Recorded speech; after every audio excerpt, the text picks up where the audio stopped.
सावधानी से सुनना। एक प्रश्न हमारे भीतर खड़ा होता है, जब हम सूर्य नारायण भगवान को अर्घ देते हैं, जल चढ़ाते हैं, तो वो जल पृथ्वी पर जब गिरता है तो उसके छींटे हमारे शरीर पर लगते हैं। क्या वो ठीक है? क्या वो श्रेष्ठ है?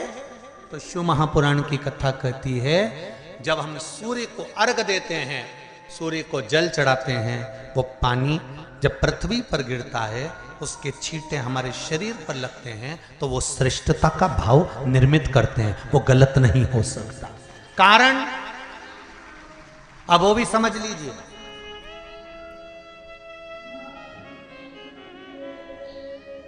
अब सूर्य नारायण भगवान को आप जल चढ़ा रहे हो, तो छींटे नहीं लगे, उसके लिए क्या स्टूल पे चढ़ के चढ़ाओगे कि कुर्सी पे चढ़ के चढ़ाओगे?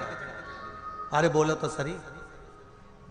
अब कई लोगों के दिमाग में यह बात भरा गई कि हम भगवान को जल चढ़ाते हैं, वो हमारे शरीर में छींटे लगते हैं, जमीन पे से पानी गिरता है, वो हमारे शरीर को छींटे लगते हैं, भगवान को अच्छा नहीं लगता होगा।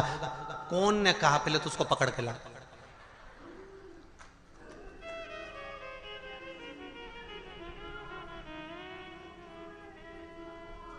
क्योंकि मेरे राम जी महाराज, मेरे भगवान कृष्ण,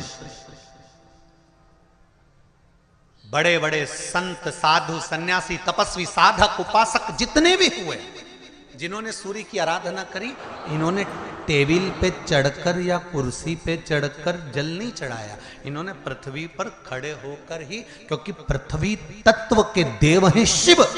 जब हम मृत्यु लोक पर खड़े होकर, पृथ्वी पर खड़े होकर भगवान शंकर का भाग पृथ्वी तत्व को धारण कर कर जल को हाथ में लेकर जब समर्पित करते हैं, और जो जल नीचे गिरता है वो शरीर पर अगर लगता है तो हमको उसका आशीर्वाद ही प्राप्त होता है, दोष नहीं लगता। पर लोगों ने इसको विपरीत कर दिया। कि कौन ने विपरीत करा? कई लोगों ने इसको विपरीत कर दिया। कौन ने विपरीत करा? तो जो दूसरे धर्म के लोग होते हैं, जिनको हिंदू धर्म से नफरत होती है और जो हिंदू धर्म की पूजन, सेवा, अर्चना को समाप्त करना चाहते हैं, वो धीरे धीरे धीरे धीरे कहने लगे कि सूर्य को जल चढ़ाओगे तो शरीर में लगेगा, शरीर में लगेगा तो दोष लगेगा। इसको कह कहकर घर घर में सूर्य को जल चढ़ाना लोगों ने बंद कर दिया कि आप जल चढ़ाएंगे तो दोष लगेगा, शरीर पे छींटा लगेगा, शरीर को ऐसा लगेगा। ये दोष नहीं है। कितनी सुंदर बात है महाराज। सूर्य नारायण भगवान को जब जल चढ़ाया जाता है, हाथ सिर से 8 इंच की दूरी पर होना चाहिए। जम के बोलिए, सिर से कितना ऊंचा होना चाहिए? 8 इंच ऊपर अपना हाथ होना चाहिए मस्तक से सूर्य को जल चढ़ाते समय। और ना चांदी का, ना स्टील का, ना लोहे का, ना प्लास्टिक का, ना कांच का, ना सोने का कोई बर्तन, ना कांसे का, ना एल्युमिनियम का, ना पीतल का, केवल एक पात्र होना चाहिए, वो है तांबे का। काय का पात्र होना चाहिए? तांबे का पात्र। और सूर्य नारायण भगवान को जब 8 इंच ऊपर तुम्हारा हस्त है, और जब हम सूर्य को जल चढ़ा रहे हैं, कैसे जल चढ़ाना है वो भी समझ लीजिए।